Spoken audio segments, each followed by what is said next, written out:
તો ફ્રેન્ડ્સ, આજે જોઈએ છે નેચરનું ગોલ્ડ. જે દુબઈમાં યલો ગોલ્ડ મળે છે એવી રીતે આપણે ત્યાં નેચરમાં યલો ગોલ્ડ આવે છે, જેને પૈસાથી નથી આંકવામાં આવતું, એને સુકૂનથી આંકવામાં આવે છે. જેમાં સુકૂન તમે જોશો તો તમે યલો ગોલ્ડ લાગશે, નેચરનું યલો ગોલ્ડ.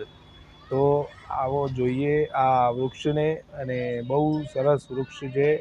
જોવામાં તો બહુ જોરદાર, અને આયુર્વેદિક રીતે પણ એનું બહુ સારું ઉપયોગ કરે છે આયુર્વેદમાં, અને બહુ ફાયદો પણ થાય છે લોકોને એનાથી.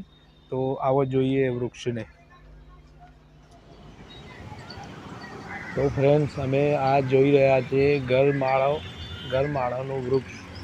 અને ગરમાળો કહેવામાં આવે, જે ઉનાળાની ભરપૂર સિઝનમાં પીળા પીળા ફૂલોથી ભરપૂર થઈ જાય છે.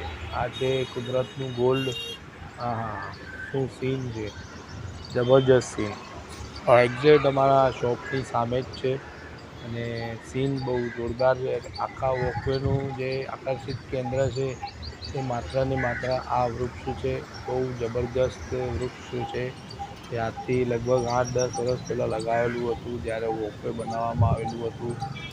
અને અત્યારે જે આ એકદમ પરફેક્ટ ખીલી ગયું છે વૃક્ષ. અને આમાંથી જે આ લાંબુ જે આ ફળ છે, આનું બહુ કુદરતી રીતે, એટલે આયુર્વેદિક રીતે આનું બહુ સારું ઉપયોગ છે. આ આખું વોકવે છે, જોઈ શકો છો.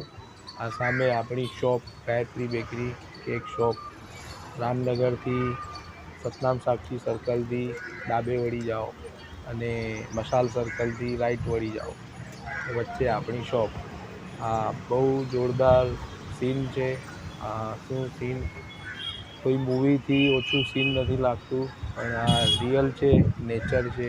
આ નેચરનું ગોલ્ડ છે, વૃક્ષનું ગોલ્ડ છે. વૃક્ષોમાં યલો ગોલ્ડ જે તો ફ્રેન્ડ્સ, કમેન્ટ્સ કરજો કે આ વૃક્ષની જાણકારી તમને કેવી લાગી. મને તો આ વૃક્ષની જાણકારી બહુ સરસ લાગી.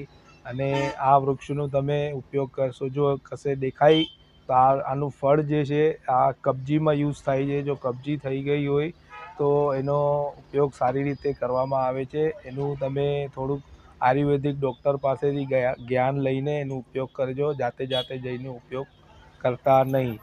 તો મળીએ પછી દોસ્તો. ધન્યવાદ. જય સિયારામ.